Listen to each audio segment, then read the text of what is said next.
Welcome to Quality Matters, where we speak with experts across industries to see how their perspectives can inform our pursuit of high quality education for all students. I'm Shaka, and this is Caitlin, and we're happy to be your guides for this limited series. Like you, Shaka and I are passionate about all students having access to a great education, and quality is a driving force behind our work. But what does quality really mean? In an era where parents can customize their child's education, this question is more important than ever. During each session, we'll hear from leaders in education, technology, business, sports, and the arts. We hope to apply their insights to our pursuit of a great education in the K-12 space. Join us on this journey to secure a great education for all children. This is Quality Matters.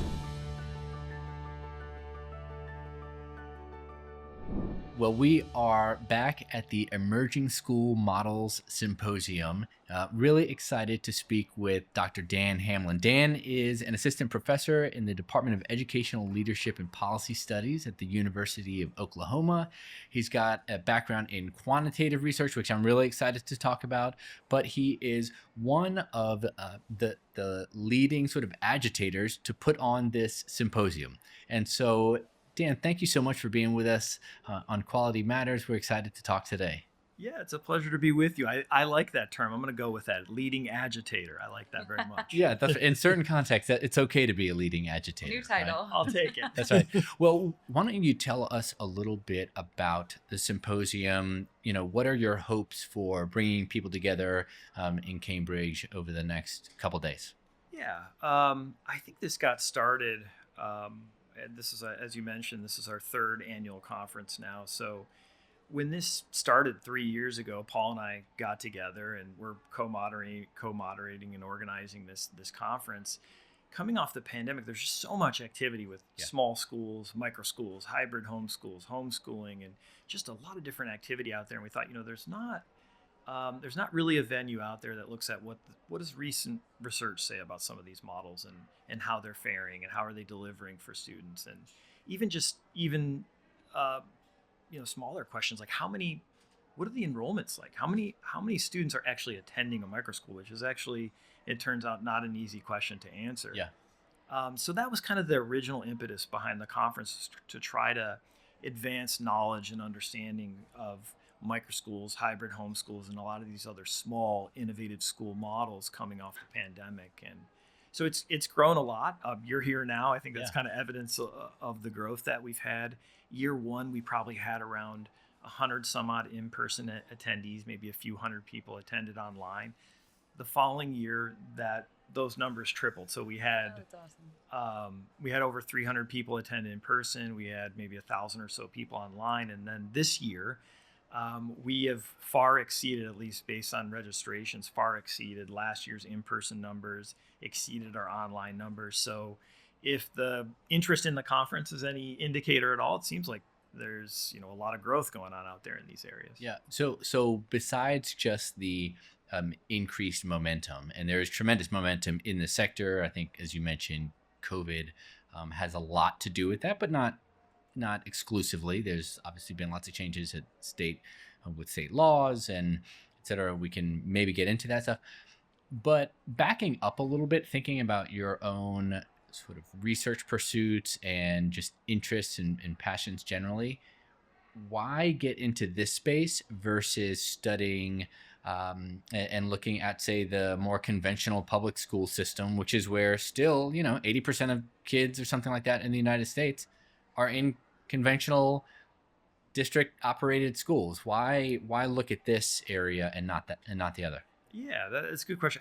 Well, here's the thing. I do both. So I look at the public school sector and the private school sector. So I have a line of research where I look at school safety, parental involvement, school climate, student nutrition, and different types of educational policies that promote those different sort of non-tested outcomes. And sort of irrespective of the operator type. Irrespective of operator type, school Yeah. sector. Yeah. So I do a line of research in that area. But then I've also always looked at school choice. So for a long time, I've looked at charter schools in those areas. So a big thread of research that I've worked on over the years was to look at charter schools and safety. And so I've kind of made the contention over the years that originally when the charter school movement got going, it was you heard a lot about test scores. So policymakers would really focus in on that. Researchers would really focus in on that. And then you'd look at surveys of parents and they would say, well, why have you chosen a charter school? And they say, well, safety actually is my number one reason. I've selected my child's school for safety reasons. And so I started to ask, well, are charter schools delivering on safety? And so that kind of became an original thread in the broader school choice landscape for me that got me going in this area. And since then, I've been looking at private schools and homeschooling. I've done quite a bit of research on homeschooling. So this has remained an area of interest, scholarly interest for me. So I'd be curious, given all of your experience and all of the different research you're doing across the board as far as the education landscape, do you find that the more creative and the new and different opportunities and education models that come about, do they raise the bar for the expectation of what parents and students should be receiving when they go to schools? Are they elevating quality across the board, the more models we have? Yeah, I think that's the question. Okay. That is the question. I think in a lot of ways, when you look at the micro schools, the hybrid homeschools, they're different than maybe your more conventional schools of choice. Sure. In a lot of ways. Not only with their size, they obviously tend to be a lot smaller, but the outcomes that they focus on. Yep. So for a lot of them, I think they would eschew test scores altogether and not focus so much on, a lot of them might not be that interested in a standardized test score, maybe interested more in social aspects of schooling or experiential aspects of learning. But the reality is they're very diverse, and so you'll get micro schools that don't look at test scores at all, and then you get some that are very academically focused. So your question though was, have they kind of elevated and raised the bar? And at least from the standpoint of providing a wide range of different options for parents to choose, I think so. Yeah. And that parents are choosing them suggests that they may be delivering in some way. But what I don't think we know is exactly, on some of these outcomes that they're saying that they're looking to foster in children, are they actually delivering? I don't think we've had really any good empirical research on it at all. Well, I was just going to say, you said something that was really interesting. And honestly, this is part of why Shaka and I love having these conversations around quality, because it's so dynamic. Quality of inputs, quality of outputs, means, ends. But what you just said in response to my question is really interesting, or made me think of something that I think is interesting, is a component or is a factor in this notion that we don't know necessarily whether or not all of these options are raising the bar or increasing quality across the board. Could it perhaps be because the metric of quality at all of these different types of institutions and type of learning places looks different? For example, the focus on test scores and academia looks like a driving quality measure in one space. In a different one, school safety or student development or cultural responsiveness is a metric of quality, a way that quality is measured in a different space. So we're really comparing apples to oranges when it comes to whether or not the bar is being raised. The bar is actually looking like this. Yeah, everyone's playing a different game. That's exactly right. Yeah, I think that's right, and that's the challenge. And for me as a researcher who wants to study micro schools and assess outcomes and look at, it's really hard, because how do you do that? So if I were going to look at maybe some kind of an academic outcome, that might not be a good indicator of many types of micro schools. Maybe it's a micro school that's serving students with special needs or serving some other student group in some way, focused on cultural responsiveness, let's say. Yeah. And then you've sort of, in assessing just that metric, maybe you've kind of missed the bar. So figuring out a nuanced way to study these schools that have small numbers of students, so small samples, right, difficult statistics to do, right, but then also having a diverse set of outcomes where you can actually make some credible claims about these schools. I think it's a challenge. It's probably why I don't think we have really a really good study on a lot of these small school models yet that can tell us, get at what you're alluding to. Mm-hmm. Yeah, as you were, Caitlin, talking about, we want to know whether or not the bar is being raised, but that may not be the right analogy. Totally.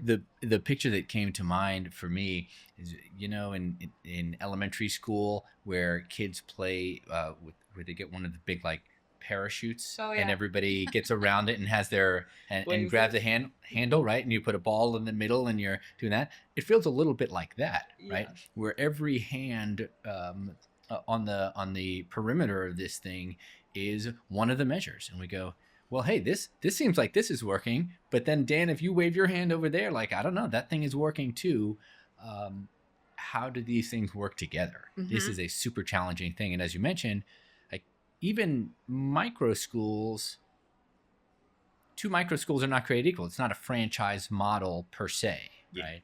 And so how we measure these things. So you're a former educator. Before you got into sort of what I will call like, pure academia and research, you were a teacher. Yeah.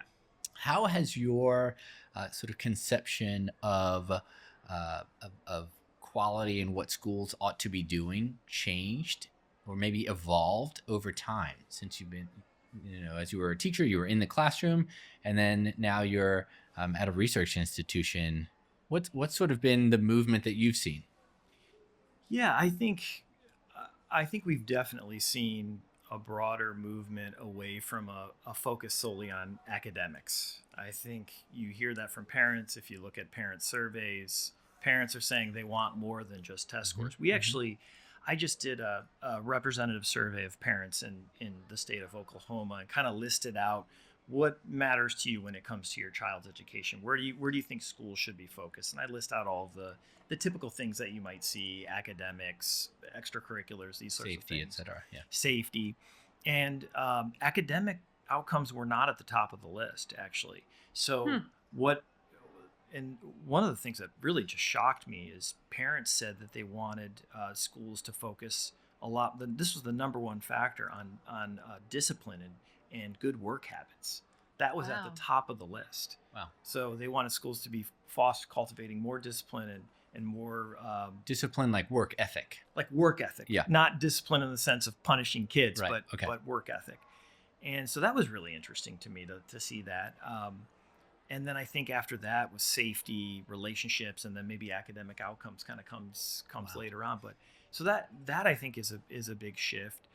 For me, you asked about me. I'm a little bit more, let's say, conventional in my approach. I kind of think about the academic side of things when it comes to school for my own children. So that tends to be what I place a lot of value on. But if you look at, my kids go to great schools, but I do understand why if you're a family and you're sending your child to a school maybe that's had some safety troubles, why that would be at the top of your list. Sure. Oh, yeah. And it would be at the top of my list too if that Sure. were a question with the schools that my children would be sent to. So again, I think it gets back to this issue of parents have different reasons for choosing schools, students have different reasons for going to schools, and then how do you kind of measure these in a way that makes sense and is also reflective of the initial decisions? And that that's not easy to do. But here's the thing: I think when you look at ESAs, you look at individual refundable tax credits like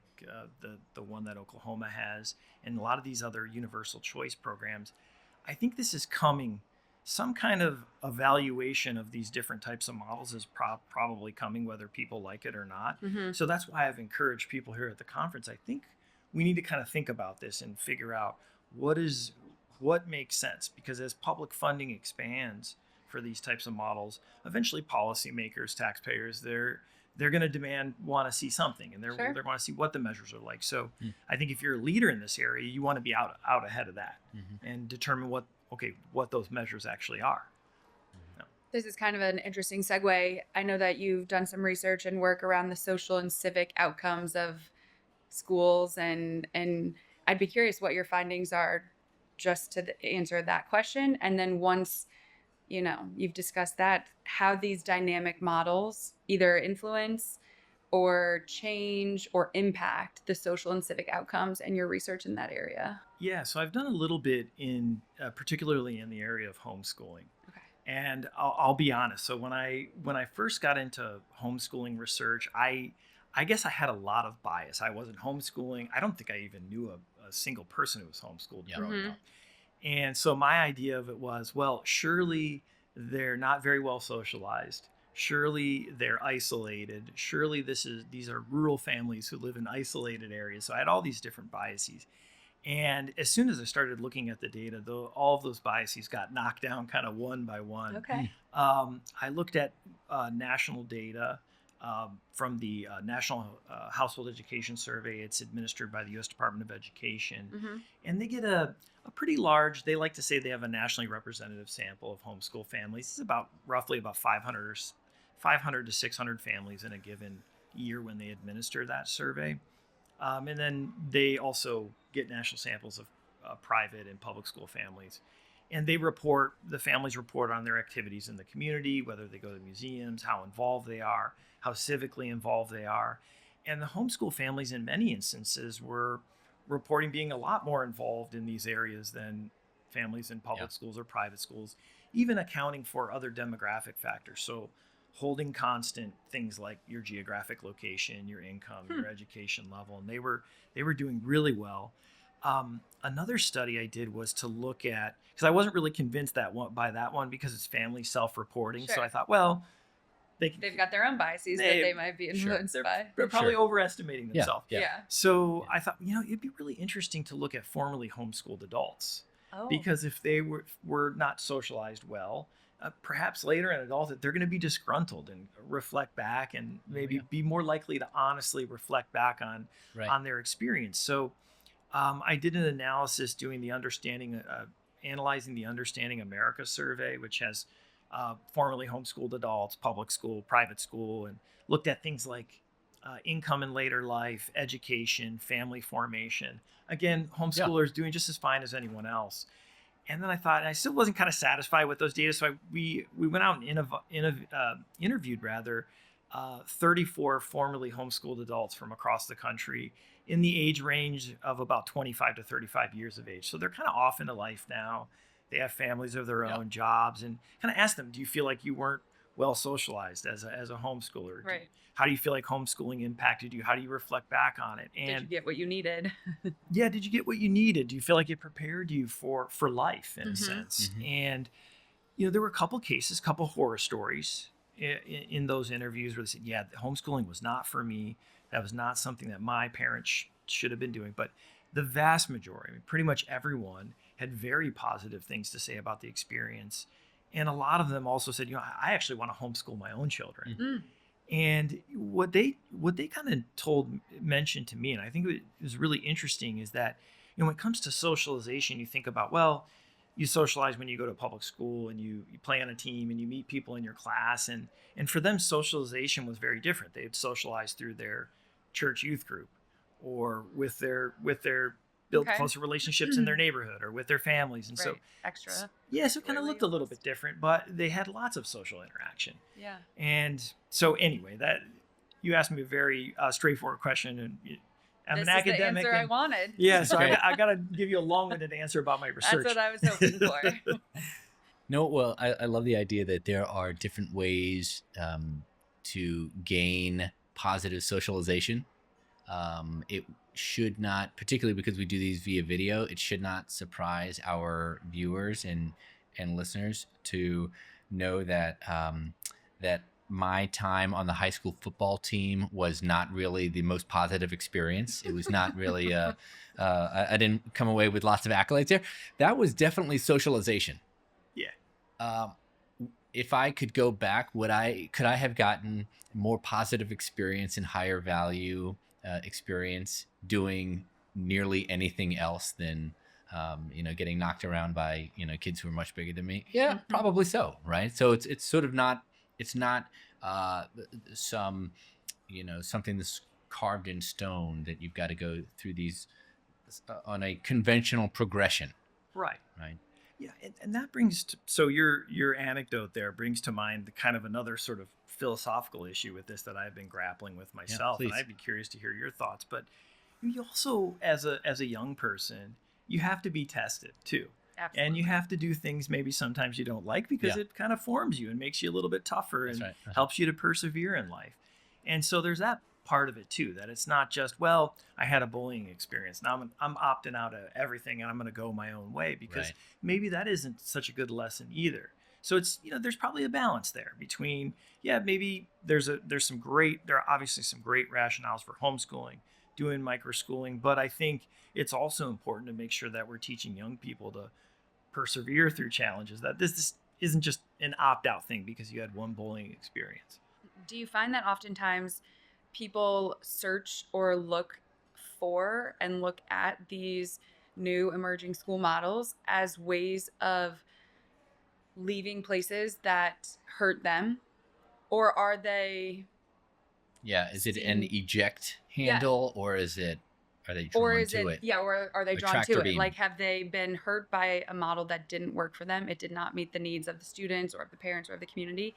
Therefore, they have chosen someplace else. Or in pursuit of a model that is going to meet the needs of their student, parents assess and then make the choice for one of these new. Yes. Good Is it a question. push or a pull in a sense? Yes. Good question. Yeah, great question. And you hear both, Mhm. and I'm sure you've heard both. Mhm. And I don't know empirically, so that would be a great study to find out to what extent is this a push or a pull. And Mhm. I don't really know, to be honest with you, but anecdotally, you hear from a lot of people that are pulled to it, and quite a few people who are pushed to it as well. And so, I suppose that's what I would say. That we need to do a study. I was going to say, well, we'll get you next year after you do that study this year. Okay. We Deal. can all chat about it. So one of the things I'm curious about, because we're filming this, we're in 2024, not quite sure when this will air, but within the next few months, and I have no reason to think that the wave of education choice legislation and programs that we've seen across the country, no reason to think that that's going to slow down. It's happening state by state. You're seeing new programs, whether it's education savings accounts, with refundable tax credit programs, as you mentioned. These are popping up everywhere. A big question that lawmakers have is on the evaluation, right, piece. And I think you're right. I tend to agree. I think that evaluation is coming, frankly, regardless of whether or not it's baked into a law, because you've got the research community wants to know, is this working? Maybe it's taxpayer groups want to know what's the efficacy of these programs. Efficacy, now that's in the eye of the beholder, perhaps, when we're talking about that. But if you were counseling lawmakers, what kind of data would you want to collect sort of on the front end, so that you can even ask these questions, right? Because in some cases, there's questions that would be super interesting, but we just can't get that data, and we're not gonna get that data. Yeah. Right. So what are the things that you'd be looking for? Yeah, that's a great question. So I think the first thing is, it can't just be one outcome. So they're going to need to look at a basket of outcomes. They're going to need to do whatever kind of evaluation that occurs, if it's at a government level or some kind of research group does it. In some sense, it's going to have to look at if a school is purporting to serve a particular need. Let's take the example of a school that's where the majority of students are using ESAs, and it's a special needs focused students with disability school. In that case, you want to use a different set of measures for that particular school. So I think what they're going to need to do is create some kind of a rough typology of schools, and then map that typology onto different sets of outcomes. Mm-hmm. And so I think that would be a nuanced way of being able to understand, if public dollars are being funneled into these schools, let's say through families, then here's how they may be delivering in different ways. And I think that might be a good start, but that's going to need some tweaking over time, I'd say. Right. So as you look forward, and given that example, is there a specific route or direction that you would choose, that you believe, based off of your research, holds the most opportunity for success? Yeah. I mean, I think the one I prefer is the one that's probably also the hardest to collect. I think what we need to do is look at where the students are post-secondary.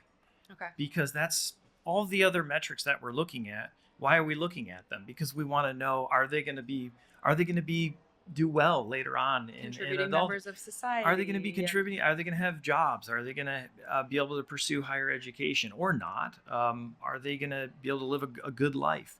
And so I think looking at the post-secondary outcomes would be key and would be a really good measure. Even if it's not even if it's imperfect, it'd be a really good indicator of what these different types of schools that are doing very different things, how they're delivering for students. If they're doing all right in later life, then that's a pretty good indicator that those schools are also doing pretty well. Yeah, and it seems to me, and I think we're going to talk about this when Caitlin and I break down this episode, but the question is, or one of the questions is, how do we shorten that feedback loop? Right? For sure. How do we shorten the feedback loop? Because you're sending your child to school and they're in elementary school, and it's going to be a minute until we get those post-secondary outcomes, right? And so how do we tighten that as we accumulate the data over time, right? And okay, we're glad that you're going to have this solved by September 25. All right. If you're back next year, I'll have a study for you. How about that? I'll agree to that. We'll make sure to follow it. Well, Dan, thanks so much. This was awesome. You shared a lot of wisdom with us and our audience, and we're grateful that you took the time to chat. Yeah, thank you for being here. It was a lot of fun. Yeah, thank you so much. All right, take care.